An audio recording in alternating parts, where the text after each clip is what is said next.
ইয়া আইয়ুহাল্লাযীনা আমানুত্তাকুল্লাহা ওয়া কুলু কাওলান সাদীদা ইউসলিহ লাকুম আ'মালাকুম ওয়া ইয়াগফির লাকুম যুনুবাকুম ওয়া মান ইউতি'িল্লাহা ওয়া রাসূলাহু ফাকাদ ফাযা ফাওজান আযীমা।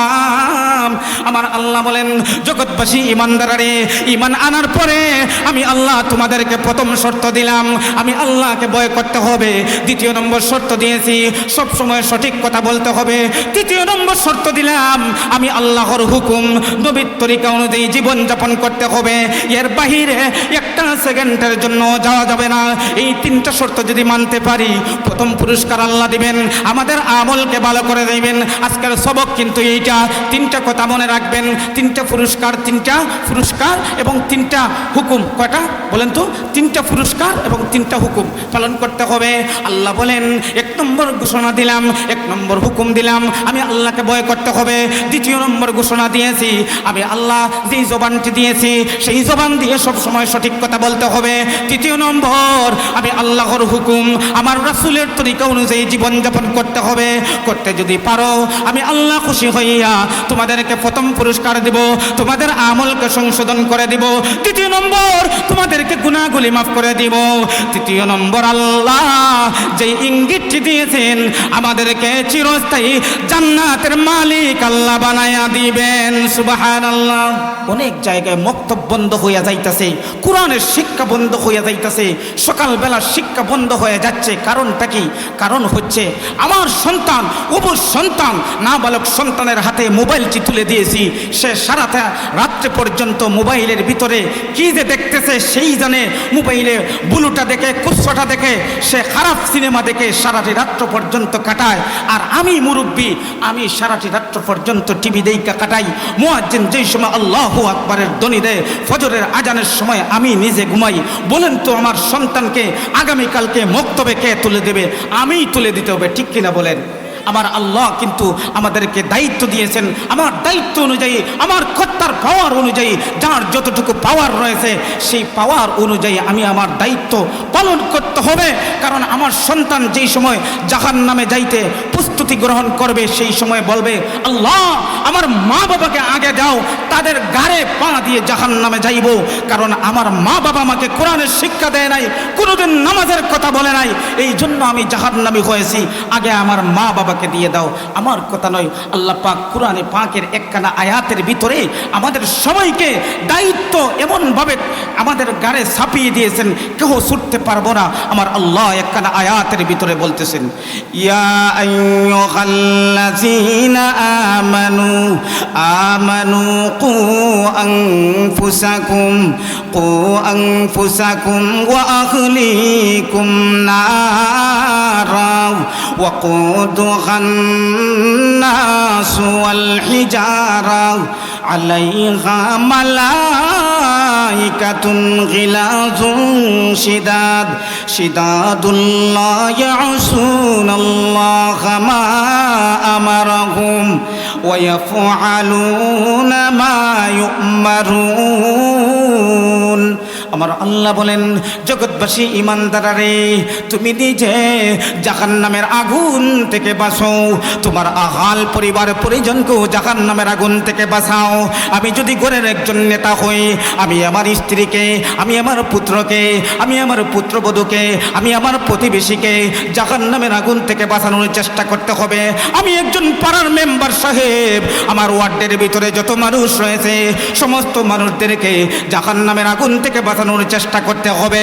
আমি একজন চেয়ারম্যান সাহেব, আমার অধীনস্থ যত মানুষ রয়েছে সমস্ত মানুষদেরকে জাহান্নামের আগুন থেকে বাঁচানোর চেষ্টা করতে হবে। আমি একজন এমপি সাহেব, একজন মন্ত্রী সাহেব, একজন দেশের প্রধানমন্ত্রী, দেশের প্রেসিডেন্ট, আমি শুধু বাঁচলে কাজ হবে না। আমার অধীনস্থ রাষ্ট্রের ভিতরে যত মানুষ রয়েছে সমস্ত মানুষদেরকে জাহান্নামের আগুন থেকে বাঁচানোর চেষ্টা করতে হবে। তাহলে আমার কিন্তু দায়িত্ব পালন হবে, ঠিক কিনা বলেন? দায়িত্বতে অবহেলা করা যাবে না। আল্লাহ কিন্তু দায়িত্ব আমাদের উপর চাপাইয়া দিয়েছেন। প্রত্যেক দায়িত্বশীল তার দায়িত্ব পালন করছে কিনা হাসরের মাঠে অবশ্যই জবাবদিহিতা করতে হবে। এই জন্য আল্লাহ বলছেন আমাদের আমলকে ভালো করে দিবেন, কিন্তু আমাদের আমল আগে অভিভাবক যারা আছি তারা আগে আমল ভালো করতে হবে, এরপরে অটোমেটিক আমাদের সন্তান, আমাদের স্ত্রী, আমাদের মা বোনরা আমল অবশ্যই ভালো করবে। আমরা তো একটু সমস্যা হইলেই হাত পা একবারে সাইরা দেই, নামাজ তো নাই, শুধু হুজুরদেরকে হুজুর দোয়া করেন, হুজুর দোয়া করেন, হুজুর দোয়া করেন, কিন্তু দেখা যায় আমি কোনোদিন নামাজ পড়ি না, ঠিক কিনা বলেন? আরে আমাদের ফ্যামিলির মধ্যে অভাব অনটন, দেখা যায় কোনো সমস্যা, সবসময় সমস্যা থাকে, কেন পরিবর্তন হয় না? তার একমাত্র কারণ নামাজও পড়ি না, নামাজ পড়ে নিজেও দোয়া করি না। আল্লাহর কসম, আপনি 5 ওয়াক্ত নামাজের পরে আপনি একটা দোয়া পড়বেন, মা বোনরা গো ভালো কইরা শুনে রাখেন, কয়েকটা দোয়াও বলবো উপকারী, ভালো কইরা মনে রাখবেন, রেকর্ড হচ্ছে, যদি বলে যান পরে খবর নেবেন। এই যে ইউটিউবার ভাই রয়েছেন, আলহামদুলিল্লাহ অনেক ভালো মনের একজন মানুষ, উনি কষ্ট করে আসছেন, অনেক ভাইয়েরা আসছেন, সবার কাছ থেকে জেনে নেবেন দোয়াগুলো যদি বলে দেন, উপকারী কয়েকটা দোয়া এই মুহূর্তে বলে দেবো। রাজি আছেন তো ইনশাআল্লাহ? আপনার রাতের বেলা ঘুম আসে না, কিসের জন্য? পাহাড় পরিমাণ ঋণ যদি হয়ে যায়, রাতের বেলা ঘুম আসে না, কথা বলতে ভালো লাগে না, মানুষের দ্বারো কাছে যাইতে ভালো লাগে না, এরকম অবস্থা হয়নি না? হয় না? না না, এরকম অবস্থা পরিবর্তন হয়ে যাবে। আপনার ঘরের মধ্যে সুদের টাকা, ঘুষের টাকা, হাউজি বাম্পারের টাকা, যাত্রা গানের টাকা, নর্তকীর টাকা, জুয়ার টাকা, মদের টাকা, গাঞ্জার টাকা, এই সমস্ত টাকা কিন্তু আনতে হবে না। আল্লাহ হালাল খাবারের ব্যবস্থা করে দিবেন।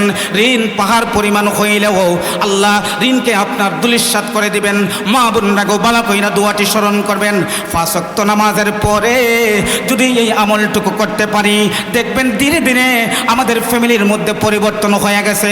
আপনারা আমার সাথে বলেন, এই দোয়াটি পড়বেন, আল্লাহুম্মা কফিনি বিহালালিকা। সবাই বলেন, সবাই বলেন, আল্লাহুম্মা কফিনি বিহালালিকা আন হারামিকা ওয়া আগনিনি বিফযলিকা আম্মান সিওয়াক। আল্লাহুম্মা কফিনি বিহালালিকা আন হারামিকা ওয়া আগনিনি বিফযলিকা আম্মান সিওয়াক। এই দোয়াটি যদি পড়েন, পাহাড় পরিমাণ ঋণ হইলেও আল্লাহ ঋণ থেকে মুক্ত করে দিবেন। পড়বেন তো ইনশাআল্লাহ? যদি এরপরও পারেন না, আমাকে কমসে কম ফোন করে জিজ্ঞাসা করবেন, মসজিদের ইমাম সাহেব হুজুরকে জিজ্ঞাসা কইরা অবশ্যই অবশ্যই আবার স্মরণ করে নেবেন। এবার আসুন, কঠিন সমস্যায় পতিত হয়ে গেলে কি করবেন? ধান লাগাই আইছেন, হঠাৎ দেখা যায় বন্যায় ধান নষ্ট কইরা লাইছে, খরায় ধান নষ্ট কইরা লাইছে, ইঁদুরে খাইয়া লাইছে, এরকম হয়নি না? হয় না? অ্যাক্সিডেন্ট কইরা ফাও ভাঙ্গা লাইছেন, হঠাৎ দেখা যায় সমস্যা, মেয়ের সমস্যা, ছেলের সমস্যা হইতেই পারে। ইমানদারদেরকে আল্লাহ বেমার দিয়া পরীক্ষা দেন, ঠিক কিনা বলেন?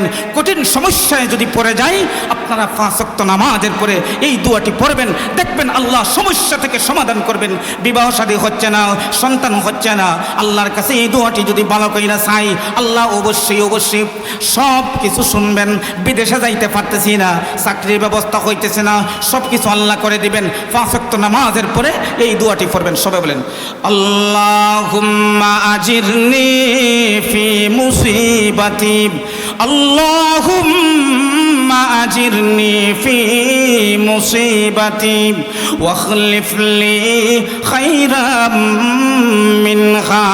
আল্লাহুম্মা আজিরনি ফি মুসিবাতি ওয়াখলিফ লি খায়রাম মিনহা। পড়তে পারবেন তো ইনশাআল্লাহ? আরেকটি দোয়া বলতেছি, ফজরের সুন্নত পড়ার পরে, ফরজের আগে নির্জনে বসিয়া 40 বার যদি এই দোয়াটি পড়েন, আল্লাহ বলেন অনেক দিবেন, অনেক দিবেন, অনেক দিবেন। কি দিবেন আল্লাহই ভালো জানেন। আল্লাহ যদি বলেন অনেক দিবেন, তাহলে কি আল্লাহ ঠকাইবেন নি আমাদেরকে? এতে কোনো সন্দেহ আসেনি, ইমান চলে যাইবে, ঠিক কিনা বলেন? আল্লাহ বলেন অনেক দিবেন, অনেক দিবেন। ফজরের সুন্নত নামাজ পড়ার পরে ফরজের আগে নির্জনে বসে 40 বার পড়বেন এই দোয়াটি। আমার সাথে বলেন, ইয়া হাইয়ু ইয়া কাইয়ুম, ইয়া হাইয়ু ইয়া কাইয়ুম, লা ইলাহা ইল্লা আনতা বিরহমাতিকা আস্তাগীস, ইয়া হাইয়ু ইয়া কাইয়ুম, লা ইলাহা ইল্লা আনতা বিরহমাতিকা আস্তাগীস। 40 বার পড়তে পারবেন তো? ছোট্ট বাচ্চারা লেখাপড়াতে ভুলে যাও, ফরাত বসবার আগে কোন দোয়াটি পড়বাই, পরে যদি সময় পাই বলবো। আরও কয়েকটা দোয়া আছে। এবার আসুন, কঠিন বেমারে পতিত হয়ে গেলে কোন দোয়াটি পড়ব?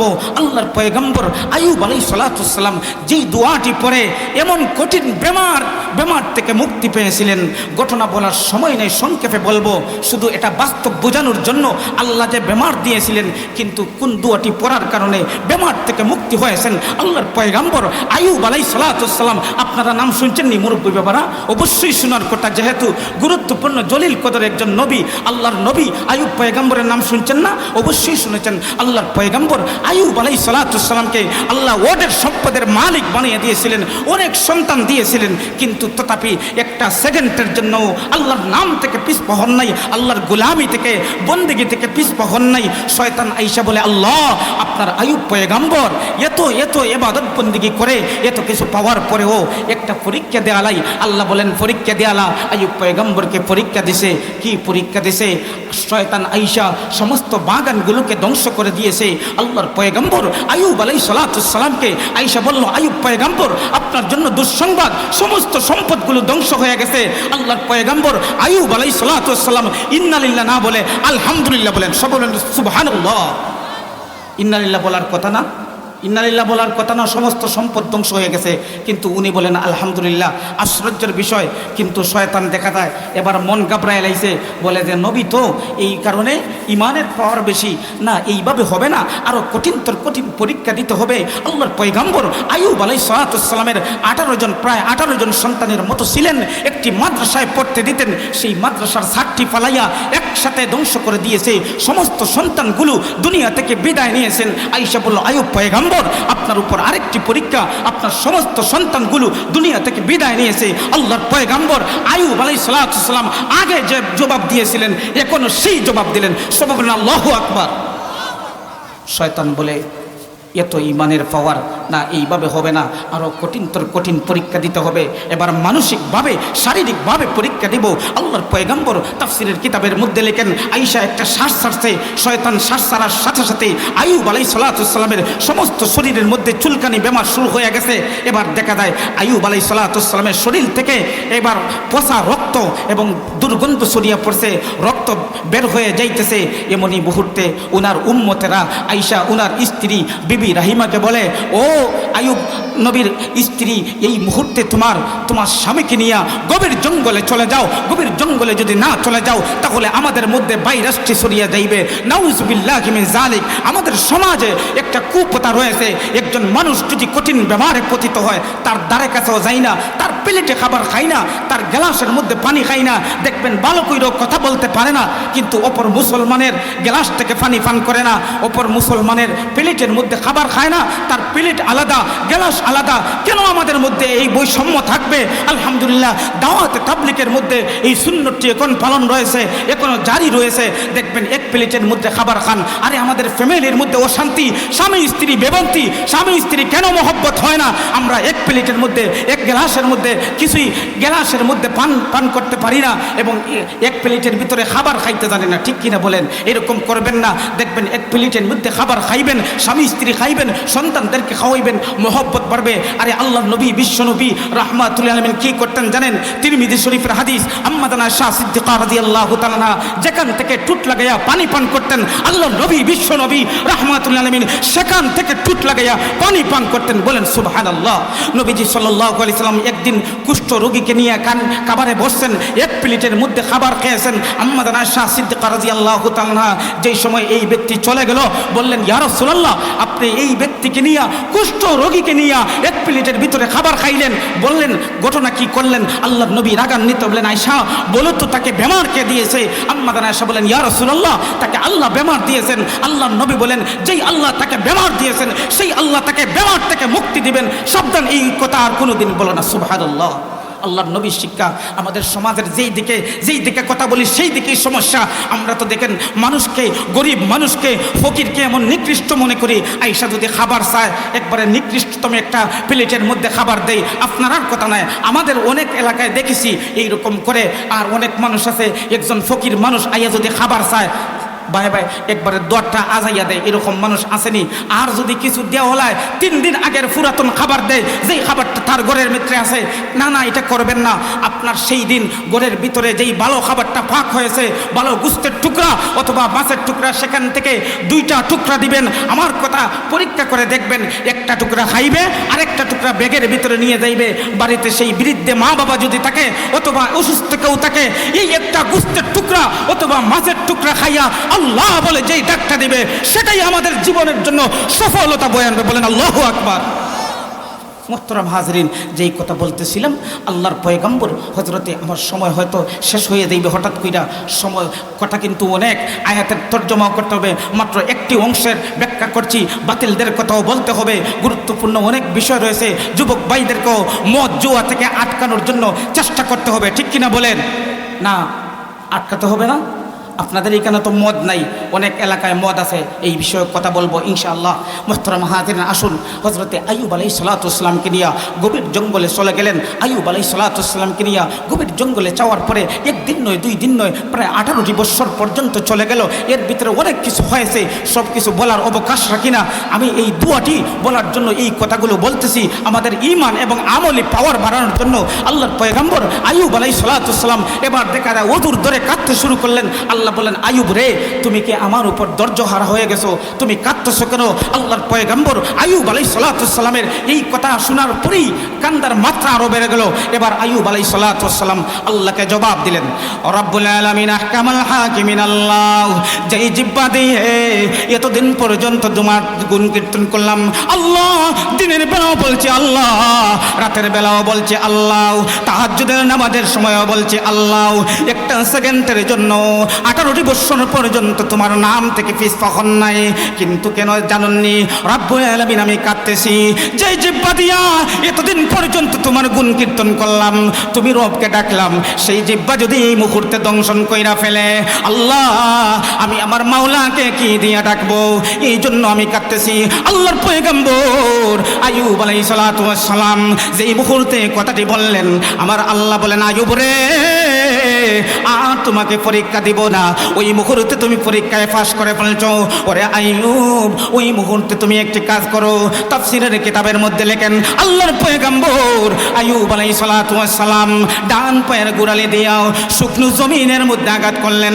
যেই মুহূর্তে শুকনো জমিনের মধ্যে আঘাত করলেন, আল্লাহর কুদরতি ভাবে শুকনো জমিন থেকে গরম পানির ঝর্ণা বাহির হইয়া যায়। সুবহানাল্লাহ, জোরে বলেন আল্লাহু আকবার, আরো জোরে বলেন আল্লাহু আকবার। মুসলমানেরা, আল্লাহু আকবার বলতে ভয় পাইবেন না।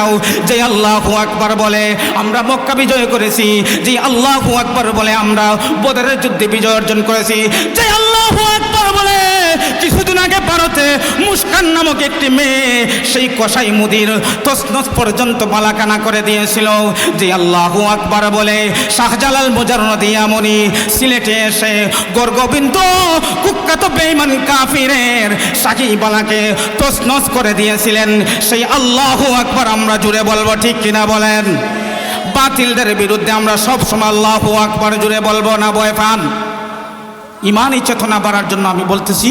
এরপরে কথা হবে, আমি নিজে বানাইছি। শাহজালাল মুজাররদিয়ামনির কথা মনে পড়ছে, আমার সাথে সবাই বলেন, যুবক ভাইয়েরা বলো, শাহজালালে রাগো মনে, সবাই বলেন, শাহজালালে রাগো মনে হইলাম আমরাও জালা, কেমন করে পালিয়ে গেল গুণ গোবিন্দের দোলেরা, কেমন করে পালিয়ে গেল গুরু গোবিন্দের দোলে রাম।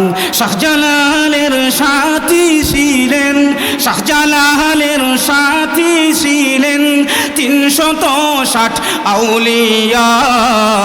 সুরমা নদী পার হয়ে যান যায় নমাজে বসিয়া। সুরমা নদী পার হয়ে যান যায় নমাজে বসিয়া। ঠিক না ঠিক? শাহজালালের আগমনে হইল সিলেট উজালা। কেমন করে পালিয়ে গেল গুরু গোবিন্দের দোলেরা। কেমন করে পালিয়ে গেল গুরু গোবিন্দের দোলেরা। আজানের ওই ধ্বনি শুনে ভেঙ্গে গেল পালাখানা। ঠিক না ঠিক? আজানের ওই ধ্বনি শুনে ভেঙ্গে গেল পালাখানা। দুষ্ট রাজা পালিয়ে গেল আর তো ফিরে আসলো না। দুষ্ট রাজা পালিয়ে গেল আর তো ফিরে আসলো না। শাহজালালের আগমনে, শাহজালালের আগমনে হইলাম আমরা উজালা। কেমন করে পালিয়ে গেল গুরু গোবিন্দের দোলেরা। কেমন করে পালিয়ে গেল গুরু গোবিন্দের দোলেরা। আল্লাহু আকবার। ভয় পাচ্ছেন? আরে বয়ের কোনো কারণ নাই। আপনারা সিলেটের বিভাগের ভিতরে পড়ছেন না? গর্ববোধ করেন সেই শাহজালাল মুজাররদ ইয়ামনির মাটি থেকে, সিলেটের মাটি থেকে সেই কুখ্যাত কুকুরনি তাসলিমা নাসরিনকে আমরা বিদায় করেছিলাম। ঠিক কিনা বলে? স্মরণ হয়ে গেছে সেই বাতিলের কথা। ফাঁকিতে একটা কথা বলে ফেলি। সেই কুকুরনি বলছিল আমার পেট আমার শরীরের একটা অংশ। কেন এই কথাটি বলছি? এই যে গত 14 ফেব্রুয়ারি গেছে না, 14 ফেব্রুয়ারি বিশ্ব বদমাইশি লুচ্চামি দিবস। ঠিক কিনা বলেন? আলহামদুলিল্লাহ বাংলাদেশের সেনাবাহিনীকে ধন্যবাদ যে এবার কঠোর আইন করেছে। বলছে এইভাবে জোড়া লাগাল যদি পাওয়া যায়, একসাথে একটা কুমারী মেয়ে একটা কুমার ছেলেকে যদি পাওয়া যায় তাহলে কঠোর শাস্তির ব্যবস্থা করা হবে ঘোষণা দিয়েছে। ঠিক কিনা বলে? আলহামদুলিল্লাহ ধন্যবাদ জানাই। কিন্তু 16টি বছর পর্যন্ত আমরা জিম্মি রয়েছিলাম যার জন্য মানুষ এই কুত্তাকুত্তি দিবস পালন করেছে। কিন্তু এবার এই সুযোগগুলো হয় নাই। বলেন আলহামদুলিল্লাহ। আরে কেন পালন করবে? আমি একজন মুসলমান, আমার ছেলে আমার মেয়ে যদি ঘর থেকে বের হয় এই কুত্তাকুত্তি দিবসে আমার সন্তানকে যদি আমি বের করে দেই, আল্লাহ অবশ্যই আমাকে আগে ধরবেন। ঠিক কিনা বলেন? সেই কুকুরনি কিছু ডিম ফুটানো বাচ্চা রেখে গেছিল। সেই কুকুরনি বলছিল আমার পেট আমার শরীরের একটা অংশ। আমার পেটে যে কোনো সন্তান, যে কোনো পুরুষ বাচ্চা দিতে পারবে। একজন পুরুষ যদি একজন পুরুষ যদি একসাথে 4 জন স্ত্রীকে রাখতে পারে, আমি কেন একসাথে 4 জন স্বামীকে গ্রহণ করতে পারবো না? আমি যাকে দিয়ে ইচ্ছা তাকে দিয়ে বাচ্চা গ্রহণ করব। কোরআন নামের যে বই আছে সেই বইয়েতে আল্লাহ ভুল করেছে। সেই কোরআন নামের যে বইটা আছে তা পরিবর্তন করতে হবে। বুরকা একটা কুসংস্কার, তাই বই রয়েছে। সেই বইয়ের নাম হচ্ছে অপর পক্ষ। যাব না কেন? যাব। ভ্রমর কইয়া যাইও কো এই বইগুলোতে যেই কথাগুলো বলছে রক্ত শিউরে উঠে, রুমগুলো কারো হয়ে যায়। আমরা সেই দিন বলছিলাম তাসলিমা যেই কালো বুরকার ভিতরে কথা বলছো সেই বুরকার ভিতরে হয়ে রাতের আধারে বাংলার জমিন ছেড়ে দাদার দেশে যাইতে হবে। আর এই দেশে আসতে দেওয়া হবে না, হবে না, হবে না ইনশাআল্লাহ। ভয় পাচ্ছেন? একটা বাতিলের কথা বললাম, হিজবুত তাওহীদের কথাও বলবো, গোলাম মঈনুদ্দিন হিয়াজুরের কথাও বলবো। কাদিয়ানীদের বিরুদ্ধে স্লোগান দিতে হবে। যুবক ভাইরা প্রস্তুত থাকবে তো ইনশাআল্লাহ? হাজিরিন, গোলাম মঈনুদ্দিন হিয়াজুরের কথাটা ফাঁকি দিয়ে বইলা ফেলি। আবার যদি সময় শেষ হয়ে যায় আইয়ুব আলাইহিস সালামের কথাও মনে রাখবেন। আবার তেলাওয়াতকৃত আয়াতেও যেতে হবে। গোলাম মঈনুদ্দিন হিয়াজুরের কথা কেন বলছি জানেন? সরলপনা মুসলমানদেরকে ধোঁকা দিয়ে কিভাবে জাহান্নামমুখী করতে চায়। তার নাম হচ্ছে হাফেজ মৌলানা ওয়ালাগায় স্যার। এইভাবে দেখবেন দাড়ির লিকির আছে গোলাম মঈনুদ্দিন হিয়াজুরি। ইউটিউব যেই যুবক ভাইয়েরা চালাও তার নামটা চার্জ মারবো, দেখবা তার ইমান বিধ্বংসী কথা। গান নয়, আমি তার কথাটি বোঝানোর জন্য বলতেছি। তার ইমান বিধ্বংসী কথা যেটা পালন করে ইমানদারদেরকে নিয়ে জাহান্নামে যাইতে চায়, তার একটা অনুসারী যদি মারা যায়, সেই অনুসারীকে নিয়ে কবর পর্যন্ত গান গাইতে গাইতে লাশটাকে দাফন করে, নাউজুবিল্লাহ জুড়ে বলেন। তার তরিকা হচ্ছে গা, তার স্লোগান, অতরে কারবায়ো অতরে কারবায়ো মরণকালে ডুলবাসি বাজায়ো, অতরে কারবায়ো মরণকালে ডুলবাসি বাজায়ো। কালিমা কালামের দরকার নাই, কালিমা কালামের দরকার নাই, আমার গৌস পাখের গীতি গান গায়ো। অতরে কারবায়ো অতরে কারবায়ো মরণকালে ডুলবাসি বাজায়ো। নাউজুবিল্লাহি মিন যালিক। এই সমস্ত বাতিলরা আবির্ভাব হয়েছে। আল্লাহর কসম, যতদিন পর্যন্ত একটা হক্কানি উলামায়ে কেরাম এবং আপনাদের মতো টুপিওয়ালা মুসল্লিদের জমাত থাকবে, এই সমস্ত বাতিলরা মাথা উঁচু করে এই জমিনে দাঁড়াতে পারবে না ইনশাআল্লাহ। ঠিক কিনা বলেন? বয়ের কোনো কারণ নাই। মুহতারাম হাজিরিন, হিজবুত তাওহীদের কথা পরে বলবো। আসুন আমার তেলাওয়াতকৃত আয়াতের ব্যাখ্যায় যাই এবং যেই দুয়াটি বলতেছিলাম, আল্লাহর পয়গম্বর আইয়ুব আলাইহিস সালাতু ওয়াস সালাম যেই দুয়াটি পরে এবার বেমার থেকে মুক্তি পাইবেন। এবার আসুন, আইয়ুব আলাইহিস সালাতু ওয়াস সালাম যেই মুহূর্তে ডান পায়ের গোড়ালি দিয়া আঘাত করলেন, সাথে সাথে আল্লাহর কুদরতি ভাবে গরম পানির জন্না বাহির হয়ে গেল।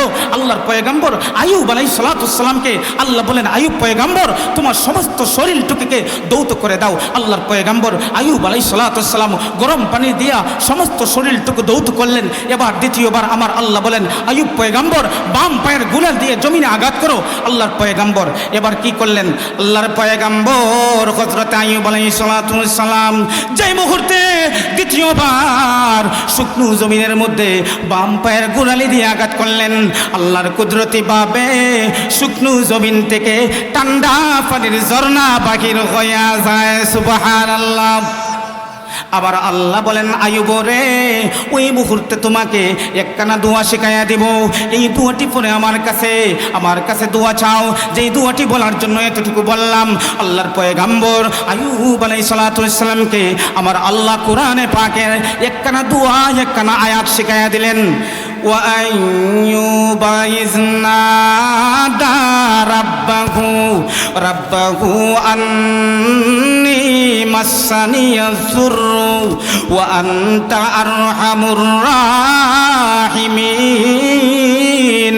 আল্লাহর পয়গম্বর আইয়ুব আলাইহিস সালাতু ওয়াস সালাম যেই মুহূর্তে এই দোয়াটুকু পড়ে আল্লাহর দরবারে দোয়া করলেন, আইয়ুব আলাইহিস সালাতু ওয়াস সালামের বেমারের কারণে সমস্ত চুল এবং দাড়িগুলো সাদা হয়ে গিয়েছিল, যৌবন শক্তিও সব শেষ হয়ে গিয়েছিল।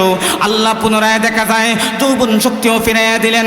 চুল এবং দাড়িগুলো সাদা ছিল, কালো হয়ে গেল। এবার সন্তানগুলোকেও ফিরাইয়া দিলেন, সম্পদগুলোকেও আল্লাহ ফিরাইয়া দিলেন। কিন্তু ধৈর্য ধরার প্রমাণ আছে না নাই বলেন তো? সবরের ফল আল্লাহ দিয়েছেন। আমরা যদি কঠিন বেমারে পতিত হয়ে যাই, এই অংশটুকু বলবেন। কতটুকু বলবেন? বলতেছি, আমরা এতটুকু বলবো। সবাই বলেন, রাব্বি আন্নী মাসানিয়াজ যুররু ওয়া আনতা আরহামুর রাহিমিন। রাব্বি আন্নী মাসানিয়াজ যুররু ওয়া আনতা আরহামুর রাহিমিন। মনে থাকবো তো ইনশাআল্লাহ। এই দোয়াটি কঠিন বেমারে পতিত হয়ে গেলে, মা বোনরা গো, আপনাদেরকেও বলে গেলাম, এই দোয়াটি পড়বেন। আমার মা বোনরাও কিন্তু জান্নাতে যাইবার জন্য সব সময় প্রস্তুত থাকেন। মা বোনদেরকে জান্নাতে যাওয়ার জন্য আল্লাহ সহজ পন্থা বাতিয়ে দিয়েছিলেন। সময় পাইলে বলবো। আসুন সামনের দিকে যাই। এবার আমার তেলাওয়াতকৃত আয়াতের ব্যাখ্যায় যাই। আল্লাহর পয়গম্বর আইয়ুব আলাইহিস সালাতু ওয়াস সালামকে আল্লাহ পুনরায় সব কিছু ব্যবস্থা করে দিলেন। এর আগে আরেকটা দোয়া ছোট বাচ্চারা বলবে, আমি তো আশা দিয়ে বলি নাই, শেষে আর সময় পাইব না। তোমরা যদি পড়া ভুলে যাও, লেখাপড়াতে বসার আগে একটা দোয়া বলতেছি, কোনোদিন পড়া বলবে না, পরীক্ষায় তোমাদের পড়া মনে থাকবে। এই দোয়াটি মনোযোগ সহকারে শিখবা। পড়াতে বসবার আগে এই দোয়াটি 4 বার পড়বে। কয়বার? 4 বার পড়বা। ছোট্ট বাচ্চারা এই মুহূর্তে বলো, আল্লাহুম্মা নাওয়ির কলবি। সবাই বলেন, আল্লাহুম্মা নাওয়ির কলবি ওয়াজিদ কুওয়াতা সামঈ ওয়া বাসারি ওয়া হিফজি। আল্লাহুম্মা নাওয়ির কলবি ওয়াজিদ কুওয়াতা সামঈ ওয়া বাসারি ওয়া হিফজি। মনে থাকার জন্য আবার বলছি, আল্লাহুম্মা নাওয়ির কলবি ওয়াজিদ কুওয়াতা সামঈ ওয়া বাসারি ওয়া হিফুজি। এবার আসুন আমার তেলাওয়াতকৃত আয়াতে যাই। আল্লাহ আয়াতের প্রথম অংশে প্রথম বাক্যে তো বলছিলেন, প্রথম শর্ত দিয়েছিলেন ইত্তাকুল্লাহ, আমি আল্লাহকে ভয় করো। দ্বিতীয় শর্ত আল্লাহ কি দিয়েছেন?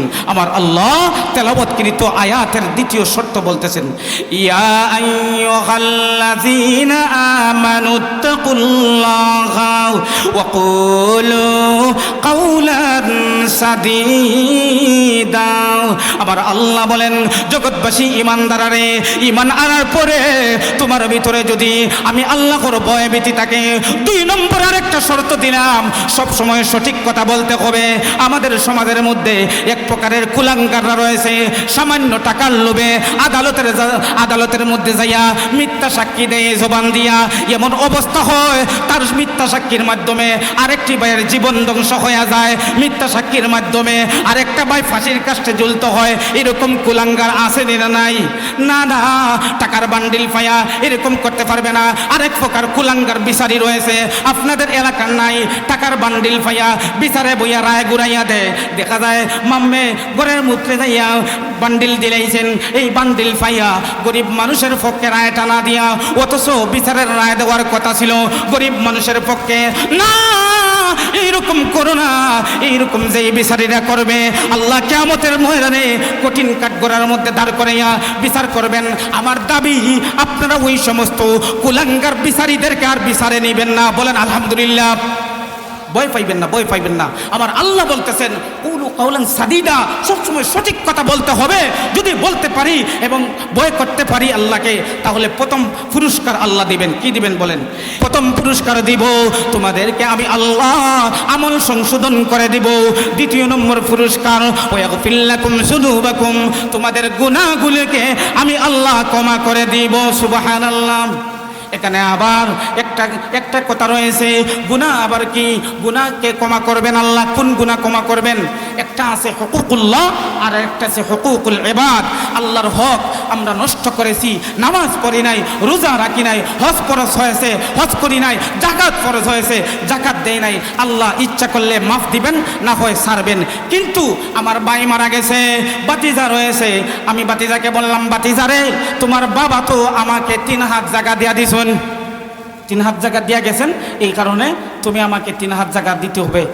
বলেন তো এই জিনিসটা কি সে সঠিক করেছে? সঠিক করেছে? এতিম বাতিজার সেই জায়গাটাকে জোর দখল করে নিয়েছে, অথচ ধোঁকা দিয়েছে। এরকম মানুষ সমাজে আছে না নাই বলেন তো? এরপরে ক্ষমতার জোরে, টাকার জোরে, লাঠির জোরে গরিব মানুষকে বিটা বাড়ি থেকে উচ্ছেদ করে দেয়। আর আছে না? অনেক আছে, অনেক আছে। বর্তমানে এটা বেশি চলছে। এইরকম যদি করে তাহলে আল্লাহ কোনোদিন মাফ দিবেন না। সুদ খাইয়া, ঘুষ খাইয়া এমন অবস্থা করেছি, দেখা যায় কিয়ামত পর্যন্ত যদি সেজদা দেই কাবার ঘরের সামনে দিয়া, মা বাবাকে কষ্ট দিয়েছে, কিয়ামত পর্যন্ত সেজদা দিয়া কাবার ঘরের সামনে দিয়া একবারে সমস্ত ধন সম্পদ, কোটি কোটি টাকা একবারে আল্লাহ রাস্তায় দিয়েছে, একটা টাকাও কাজে লাগবে না। আল্লাহর দরবার পর্যন্ত সুদকুর, ঘুষকুর এবং মানুষকে যারা কষ্ট দিয়েছে, আমানতের খেয়ানত করেছে, এতিমদেরকে ঠগাইছে, পার্শ্ববর্তী মানুষদের উপর জুলুম করেছে, অত্যাচার করেছে, অপর ভাইয়ের আইল জোর দখল করে কাটটা নিয়েছে, সম্পদ জোর করে কাটটা নিয়েছে এবং এই ওজনের মধ্যে কম দিয়েছে, খাদ্যের মধ্যে ভেজাল দিয়েছে, আল্লাহর কসম সে কোনোদিন মাফ পাইবে না। যার কাছে এই ত্রুটিটা করেছে তার কাছ থেকে মাফ নিতে হবে। আমাদের সমাজের অবস্থা দেখেন, যদি আমরা পাওনা টাকা নেই, পর্যায়ে হাসানা দেওয়া তো অনেক সব, কিন্তু বর্তমানের অবস্থা যে পাওনা টাকাটা নিয়েছে কিছুদিন পরে দেখা যায় আপনি হাঁটতে হাঁটতে আপনার পায়ের তলের খাল নাই, বোঝা যায় হে আপনার কাছে টাকা পায়। এরকম মানুষ আসেনি না নাই বলেন তো? এক দোকানে বাকি খাইয়া 1 মাসের ভিতরে আর এর দিকে আসে নাও, 1 বছর পরে দেখা হয়, আরে আমি কি 1000 টাকার লাগি দেশ সাইডা যাইতে গিয়েছিনি, দেখা যায় গাড়ির ভাড়া দেয় না, চা খাইয়া দেখা যায় 5 টাকা 10 টাকা কইরা, টমটম ভাড়া 10 টাকা কইরা, আটকাইতে 1000 টাকা হইয়া যায়। যেই সময় আপনি খুঁজলেন শুক্রাঙ্গা আসেনি না নাই বলেন তো? আরেক প্রকার মানুষ রয়েছে, আপনি আমানতের টাকা তুইছেন 1 মাস নয়, মাত্র 5 দিন অথবা 2 দিন পরে খুঁজছেন, কয় তুমি আমার কাছে কোনো আমানতই রাখো না। আসেনি না নাই? কোনো আমানতই রাখো না। আমার কথা আপনারা কষ্ট পাইতেছেন নি? এই কথাগুলো বলতেই হবে, কারণ এটা যদি না বলি সমাজের মধ্যে বৈষম্য দূর হবে না। দেখেন আমানতের খেয়ানত, আল্লাহর নবী কিভাবে আমানত রক্ষা করেছেন, এই কথা বললেও অনেক লম্বা হয়ে যাইব, আয়াতের ব্যাখ্যা করতে হবে। সাবধান, এইরকম যারা করবে, আমানতের খেয়ানত করবে, আল্লাহ কোনোদিন এটা মাফ দিবেন না। যার কাছে দুষ করেছি তার কাছ থেকেই মাফ নিতে হবে, এছাড়া আল্লাহ সব গুনাহ মাফ করে দেবেন, কিন্তু শিরক গুনাহ আল্লাহ মাফ করবেন না। যেই গুনার কারণে আল্লাহর সাথে আমরা শরীক করেছি, গায়রুল্লাহকে আল্লাহর ইবাদতে শরীক যারা করবে, এই গুনাহ আল্লাহ মাফ করবেন না। আর বাকি গুনাহ মাফ করবেন, আবার মানুষের হক নষ্ট করেছি, এটা মাফ করবেন না। এবার আসুন, আল্লাহ বলতেছেন ওয়াগফির লাকুম যুনুবাকুম, আমি আল্লাহ তোমাদের গুনাহ ক্ষমা করে দিব।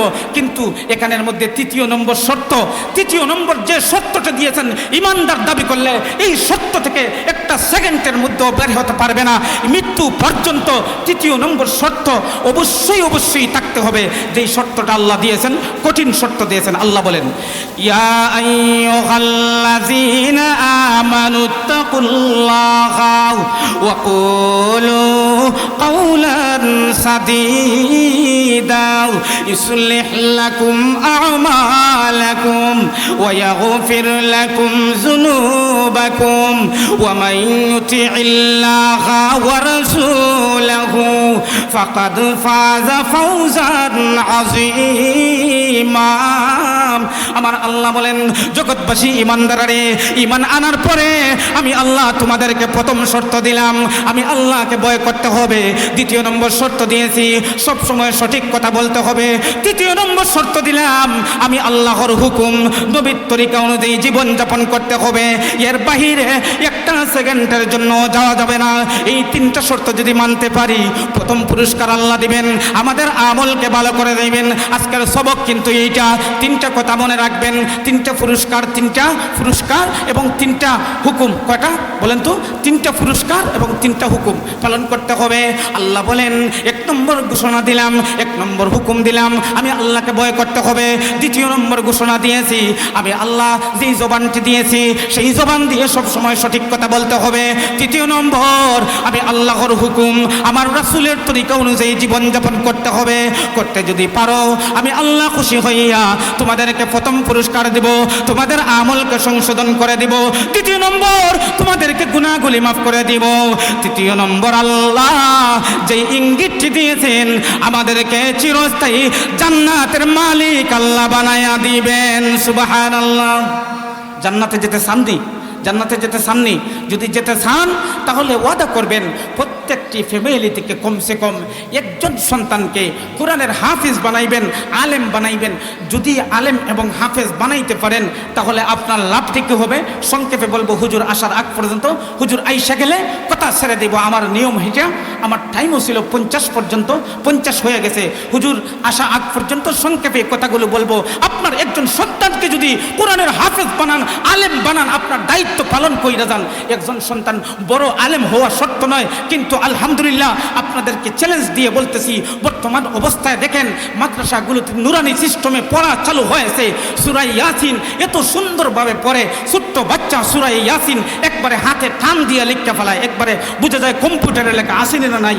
জানাজার নামাজ থেকে নিয়ে একবারে দেখা যায় সব কিছু নামাজ পর্যন্ত ইমামতি করতে পারে ছোট্ট বাচ্চা। অথচ দেখা যায় আমার দেশে এমন মানুষও গেছে, এমন মানুষও গুজরিয়ে গেছে যাদের পেট বড় বড় বড় বড় মটকা বানাইছে, কিন্তু কয় ঈদের জানাজার নামাজ, ঈদের জানাজার নামাজ। নাউজুবিল্লাহি মিন যালিক। কিচ্ছু তাদের ভিতরে ইসলামের বিন্দু মাত্র লেশ মাত্র নাই।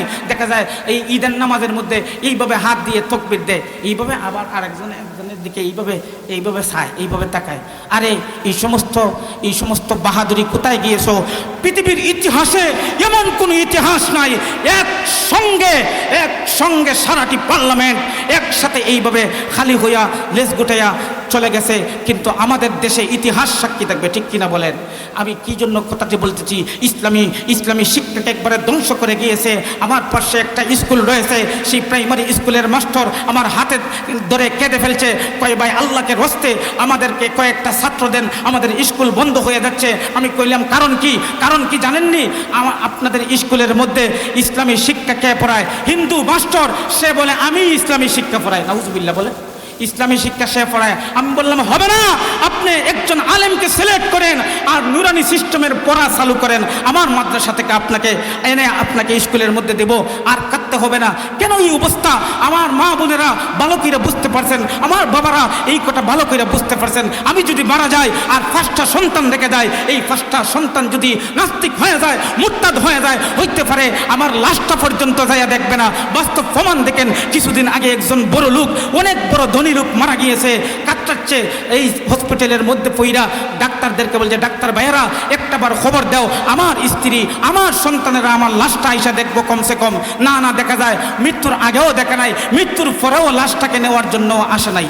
নাউজুবিল্লাহি মিন যালিক। কিন্তু দেখেন বাস্তব প্রমাণ দেখেন, আপনার ছোট্ট একটা বাচ্চা যাকে আপনি কোরআনের শিক্ষা দিয়েছিলেন, নিজে না খাইয়া পড়াইছেন, কিন্তু তার বাস্তব প্রমাণ দেখেন। যদি একজন সন্তানকে আপনি আলেম বানান, আপনার দায়িত্ব অভিভাবক হিসাবে আপনি পালন করেন, তাহলে প্রথম পুরস্কার কি পাইবেন দেখেন।